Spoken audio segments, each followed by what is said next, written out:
Hello नमस्कार साथियों, फिर से आप सभी का एक नए वीडियो में स्वागत है। अभी तक ऑलरेडी 8 प्रैक्टिस सेट हम अपने चैनल पर हैंड रिटन नोट्स के माध्यम से रिवीजन करा चुका हूँ। पीडीएफ भी टेलीग्राम चैनल पर दे चुका हूँ। इनको अभी तक नहीं पता है तो पीडीएफ के लिए वीडियो को डिस्क्रिप्शन में टेलीग्राम चैनल का लिंक है, उस चैनल को सब्सक्राइब कर ले, वहाँ से पीडीएफ डाउनलोड कर लें। लिंक टेलीग्राम का वीडियो को डिस्क्रिप्शन में दे दिया हूँ, वहाँ से जाके आप लोग पीडीएफ डाउनलोड कर लें। तो आज का टॉपिक है हमारा वर्तनी और विराम चिन्ह। तो बिना समय को देरी करते हुए चलिए अपने क्वेश्चन की ओर चलते हैं। तो आप लोग देख सकते हैं वर्तनी शुद्धि कैसे लिखें। तो अतिशयोक्ति ऐसे लिखा, दुर्गति, मरीचि, निर्थि, चहार तिवारी ये शुद्ध लिखा जाता है।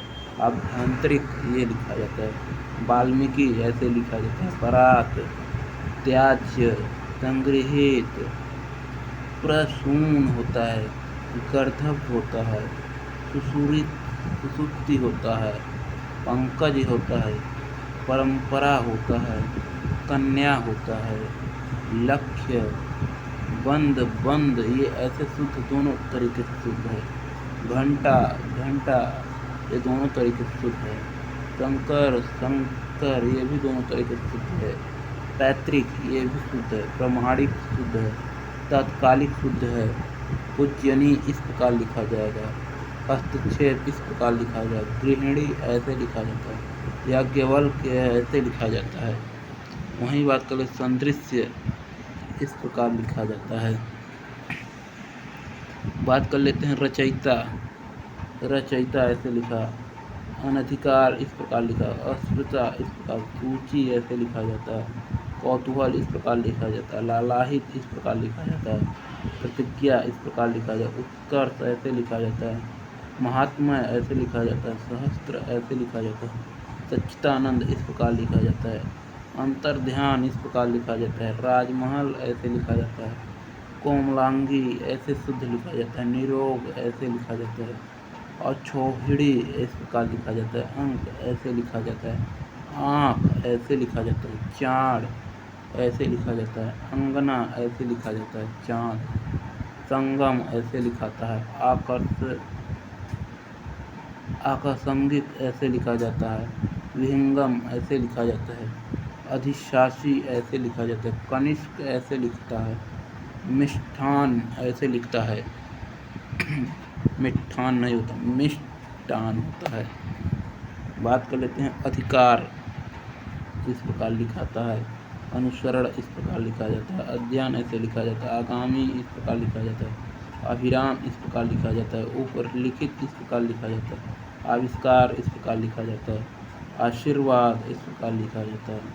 अनपेक्षिक इस प्रकार लिखा जाता है। वहीं बात कर लेते हैं अनपेक्षा इस प्रकार लिखा जाता है। एकता ऐसे लिखाता है। उद्दोष इस प्रकार लिखा जाता है।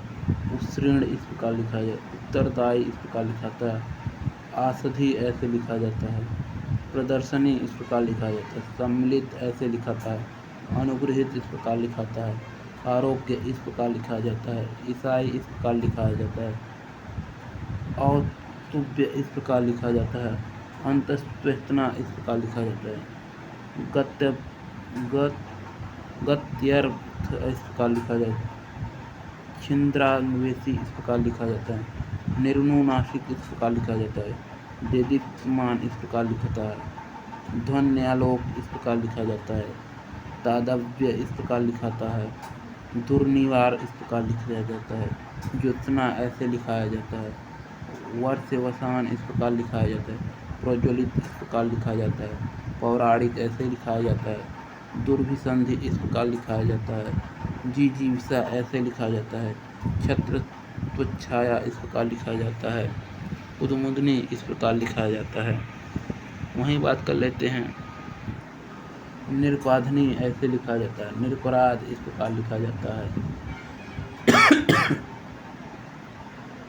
अमर्त्य इस प्रकार लिखा जाता है। विहंगम इस प्रकार लिखा जाता है। सूची ऐसे लिखा जाता है। परिचायक ऐसे लिखा जाता है। गृहिणी इस प्रकार लिखा जाता है।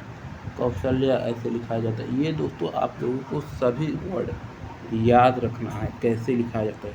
ये आपके एग्जाम की दृष्टि से बहुत इम्पोर्टेंट है। मैथिली शरण गुप्त इस प्रकार लिखा जाता है। रोहिणी ऐसे लिखा जाता है। मंगल चरण ऐसे लिखा जाता है। कैलाश इस प्रकार लिखा जाता है। अनुसुईया इस प्रकार लिखा जाता है। संन्यास ऐसे लिखा जाता है। साहित्यिक इस प्रकार लिखा जाता है। अनुसुईया इस प्रकार लिखा जाता है। ऐनक ऐसे लिखा जाता है। संशय इस प्रकार लिखा जाता है। एकत्रित ऐसे लिखा जाता है। सन्निधि इस प्रकार लिखा जाता है, ये भी ठीक है। स्वतंत्र इस प्रकार लिखा जाता है। हिरण्यकश्यप इस प्रकार लिखा जाता है। नेक्स्ट की बात कर लेते हैं। अहिल्या इस प्रकार लिखा जाता है। जामाता ऐसे लिखा जाता है। दुग्धोज्ज्वल इस प्रकार लिखा जाता है। सांसारिक इस प्रकार लिखा जाता है। अब चलिए विराम चिन्ह पे बात कर लेते हैं। अल्प विराम का प्रयोग किया जाता है वाक्य के मध्य में जहाँ बहुत कम और उद्धराव हो, अल्प विराम का प्रयोग किया जाता है। जैसे ये वाला चिन्ह अल्प विराम कहलाता है। ये वाला चिन्ह आपका विवरण का चिन्ह कहलाता है। ये चिन्ह अमूर्ण विराम कहलाता है। ये वाला चिन्ह आपका पूर्ण विराम कहलाता है। ये वाला चिन्ह आपका उद्धरण चिन्ह कहलाता है। ये वाला चिन्ह लाघव चिन्ह कहलाता है। ये वाला चिन्ह विस्मयादिबोधक चिन्ह कहलाता है। ये आपका योजक चिन्ह कहलाता है। वहीं बात कर लेते हैं, ये आपका हंस्य हर्यापद कहलाता है। ये वाला पद लोप चिन्ह कहलाता है। बात कर लेते हैं विवर्त इस प्रकार लिखा जाता है। अनुग्रहित इस प्रकार लिखा जाता है। विरहणी इस प्रकार लिखते हैं। वहीं बात कर लेते हैं अर्धविराम चिन्ह कहाँ लगता है, तो जहाँ अल्प विराम की अपेक्षा थोड़ा अधिक रुकना हो वहाँ अल्प विराम चिन्ह का प्रयोग किया जाता है। तो पूर्ण विराम की बात कर लेते हैं, इस प्रकार लिखते हैं। घृणा, आचार्य, हर्ष आदि भाव के साथ प्रयोग किया जाता है। इसमें ये जो चिन्ह है, इस प्रकार जो चिन्ह लगा हुआ है, यह विस्मयादिबोधक चिन्ह है। बात कर लेते हैं विवरण चिन्ह। विवरण चिन्ह इस प्रकार होता है, यहाँ पे देख सकते हैं, इसे विवरण चिन्ह कहते हैं। किसी के द्वारा कहे गए कथन को मूल रूप से लिखने के लिए कौन सा विराम चिन्ह का प्रयोग किया जाता है, तो उसमें उद्धरण चिन्ह का प्रयोग किया जाता है। उद्धरण चिन्ह आपका ये हो गया। नेक्स्ट की बात कर लेते हैं हंस पद विराम चिन्ह कैसा होता है, तो हंस पद ये वाला हंस पद चिन्ह का प्रयोग किया जाता है। तो वीडियो दोस्तों कैसे लगे कमेंट करके ज़रूर बताएं। अभी तक पिछली वीडियो नहीं देखें, जाके वीडियो पे चैनल पर देख सकते हैं। पीडीएफ वीडियो को डिस्क्रिप्शन में अपलोड है, वहाँ से जाके पीडीएफ अपलोड कर लेना। वीडियो के डिस्क्रिप्शन में टेलीग्राम चैनल का लिंक है, वहाँ पे सारी क्लासेस की पीडीएफ मिल जाएगी। मिलते हैं नेक्स्ट वीडियो, तब तक के लिए जय हिंद, जय भारत, वंदे मातरम।